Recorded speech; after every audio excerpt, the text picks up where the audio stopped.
Hello बच्चों, मैं जितेंद्र कुमार शर्मा और मेरे साथ आप पढ़ने जा रहे हैं कक्षा 2 की हमारी गणित की पाठ्य पुस्तक आओ गणित सीखेगा 14वां अध्याय, जिसका नाम है धारिता। प्यारे बच्चों, इस पाठ के 2 भागों का अध्ययन हम पिछली कक्षा में कर चुके हैं, जहां हमने धारिता के बारे में समझ बनाई थी। साथ ही साथ हम ये समझ पाए थे कि जो अलग अलग आकार के बर्तन थे उनकी जो धारिता थी, यानी उनमें कितना पानी आ सकता है, वो मात्रा अलग अलग थी।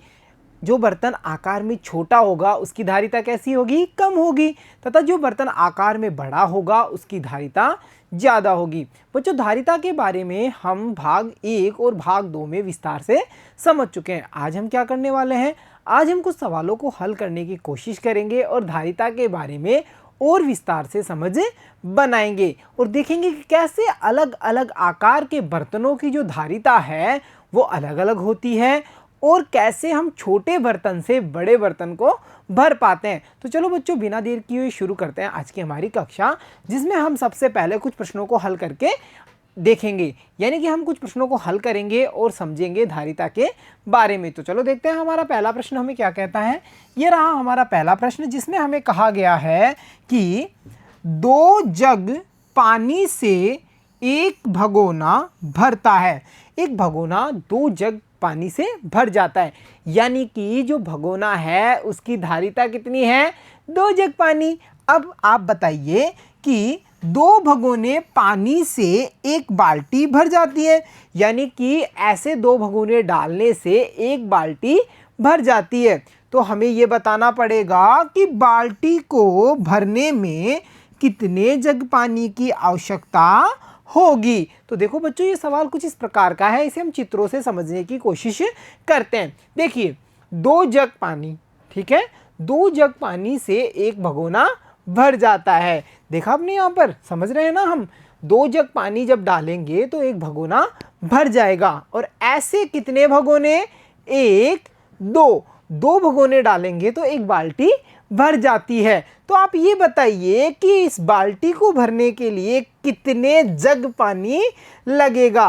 भगोनों का तो हमें पता है कि एक बाल्टी को भरने के लिए कितने भगोने लगेंगे, 2। पर हमें बताना क्या है, हमें ये बताना है कि इस बाल्टी को अगर मैं जग से भरूं तो मुझे कितने जग की आवश्यकता होगी। तो चलो सवाल को हल करने की कोशिश करते हैं। देखो बच्चों, सबसे पहले हम चित्रों के माध्यम से सवाल को समझ चुके हैं, तो हम क्या करेंगे कि जो सबसे छोटा बर्तन है उसकी धारिता का पता करेंगे। कैसे, देखिए, 2 जग, कितने जग हैं, 2 जग। 2 जग से क्या भर जाता है, एक भगोना, ठीक है। अब बच्चों यहाँ देखिए कि 2 भगोने हैं और उनसे भर जाती है एक बाल्टी। तो जब एक बाल्टी में 2 भगोने आ रहे हैं, कितने भगोने पानी आ रहे हैं, 2 भगोने। बच्चों, 2 भगोनों का मतलब कितने जग हुए, मुझे बता सकते हैं आप। एक भगोने का मतलब कितना जग है, 2 जग। तो आप बताइए ना, 2 भगोनों का मतलब कितने जग होंगे, एक भगोना 2 जग, 2 भगोने 4 जग। तो मैं क्या ये कह सकता हूं कि एक बाल्टी को भरने के लिए 2 भगोने चाहिए, या फिर जग कितने चाहिए, 4 जग चाहिए। आया ना समझ में। देखिए, एक भगोना मतलब 2 जग, ठीक है, 2 भगोने मतलब कितने जग होंगे, 4 जग। तो 4 जग से क्या भर जाती है, 4 जग से भर जाती है एक बाल्टी। तो हम यहाँ पर लिखेंगे कि बाल्टी को भरने में कितने जग आवश्यकता होगी, कितने जग पानी की, हमें जग लगेंगे 4, यानी हम लिखेंगे 4 जग। और हमने कैसे पता किया, हमने छोटे बर्तन से बड़े बर्तन की ओर और बड़े बर्तन से सबसे बड़े बर्तन की ओर की जो धारिता थी उसका पता कर लिया। यहाँ चित्रों को देखकर हम ये समझ पाए कि 2 जग का मतलब एक भगोना, यानी एक भगोने का मतलब क्या हुआ, 2 जग। तो 2 भगोनों का मतलब क्या होगा, 4 जग। तो 4 जग से भर जाएगी एक बाल्टी। ये था बच्चों हमारा पहला प्रश्न, जिसको हमने चित्रों की सहायता से हल कर लिया, धारिता को समझा है। तो चलो अब देखते हैं हमारा दूसरा प्रश्न क्या कहता है। ये हमारा दूसरा प्रश्न है बच्चों, जिसमें हमसे कहा गया है 3 कप तेल से एक बोतल भरती है। 3 कप तेल लेके तो जब एक बोतल में डाला जाता है तो वो बोतल भर जाती है। ऐसे ही आपको 2 बोतलें भरनी है, बताओ कितने कप तेल चाहिए। तो चलो पहले इसके चित्रों को देख करके समझने की कोशिश करें। बच्चों देखिए, जैसा कि हम यहाँ पर देख पा रहे हैं, 1 कप, 2 कप, 3 कप। जब 3 कप तेल हम लेते हैं तो एक बोतल भर जाती है। भर जाती है ना, प्रश्न में कहा गया है हमें कि भाई आप 3 कप लोगे तो उनसे भरेगी आपकी एक बोतल जो तेल से भर जाती है। कितने कप भरती है? 3 कप से। अब आप ये बताइए, ऐसी ही 2 बोतलें हैं जिन्हें भरना है, कितने कप आपको चाहिए? देखो बच्चों, एक बोतल को भरने के लिए कितना कप चाहिए? 3 कप। तो 2 बोतलों को भरने के लिए कितने कप चाहिएंगे? एक बार और 3। 3 और 3 कितने हुए? देखिए, एक बोतल बराबर 3 कप, 2 बोतल बराबर 3 और 3। 3 और 3 कितने हुए? 6 हो गए ना। तो हम कह सकते हैं कि 2 बोतल भरने के लिए कितने कप लगेंगे?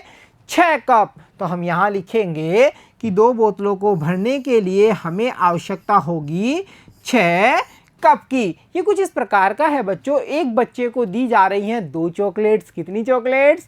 2 चॉकलेट। तो 2 बच्चों को कितनी चॉकलेट दी जाएंगी? एक को 2, 2 को 4।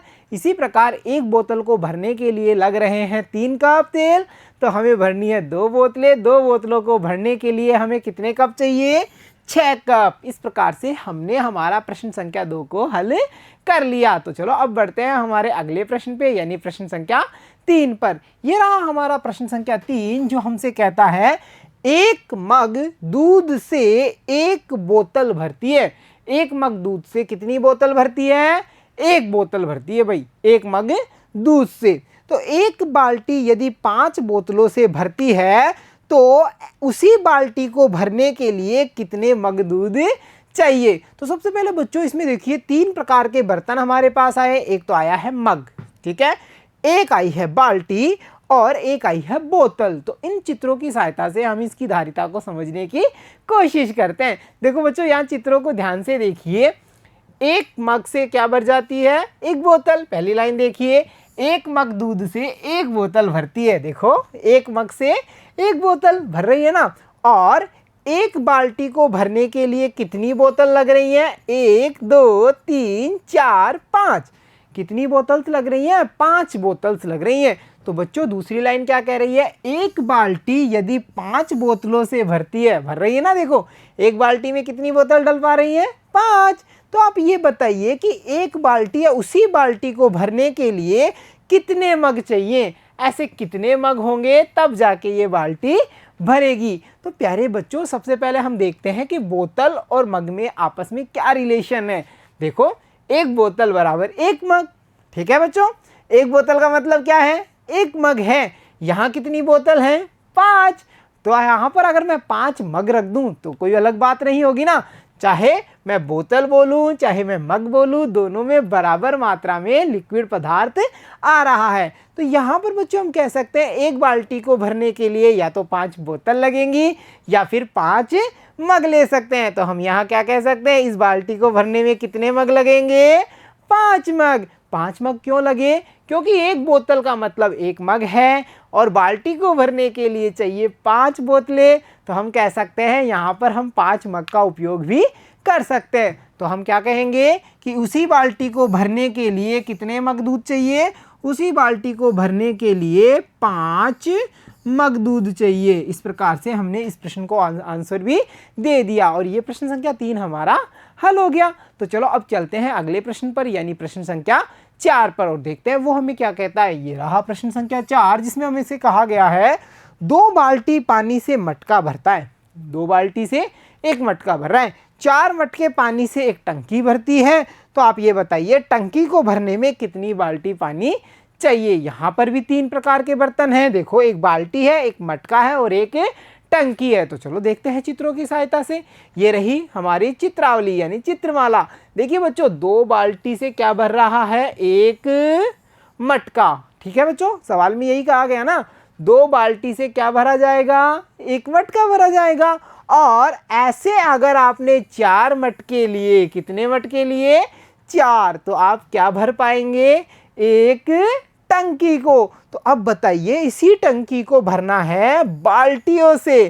कितनी बाल्टी लगेंगी? देखो बच्चों, अगर मुझे इसमें मटके डालने हैं टंकी में पानी, तो कितने? 1, 2, 3, 4 मटके लगेंगे, ठीक है।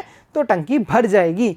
एक मटके का मतलब कितनी बाल्टी है? बताओ मुझे चित्रों को देखकर। एक मटके का मतलब कितनी बाल्टी? एक मटके का मतलब है 1 2। कितनी बाल्टियाँ? 2 बाल्टी। एक मटका बराबर 2 बाल्टी, 2 मटके बराबर 2 और 4, 2 बाल्टी और यानी कि कितने हुए? 4। तो 2 मटके का मतलब हुआ 4 बाल्टी। 3 मटकों का मतलब कितना बाल्टी? 2 2 2। जब काउंट करेंगे तो होंगे 6। और 4 मटकों का मतलब कितनी बाल्टी? 2 + 2 + 2 + 2 यानी कि टोटल 8 बाल्टी। यानी मैं बोलूँ कि अगर 4 मटके हैं या फिर 8 बाल्टियाँ हैं तो ये टंकी भर जाएगी। और हमसे क्या पूछा है? हमसे पूछा है इस टंकी को बाल्टियों से भरना है। तो कितनी बाल्टी लगेंगी? 8 बाल्टियाँ। तो यहाँ मैं लिख सकता हूँ कि इस टंकी को अगर मुझे बाल्टी से भरना है तो मुझे 8 बाल्टी की ज़रूरत पड़ेगी, 8 बाल्टी पानी लगेगा। इस प्रकार बच्चों आपने देखा कि अलग अलग बर्तनों की जो धारिता है उस पर आधारित हमारी जो प्रश्नमाला थी उसके प्रश्न 1 से लेकर के प्रश्न 4 तक के जो सवाल थे उन्हें हमने बड़े मज़ेदार तरीके से हल किया। चित्रों की सहायता से भी हम समझ बना पा रहे थे और सवाल को पढ़ कर के भी हम समझ बना पा रहे हैं। तो प्यारे बच्चों आज की कक्षा में इतना ही। मिलता हूँ आपसे अगली कक्षा में, तब तक के लिए धन्यवाद बच्चों।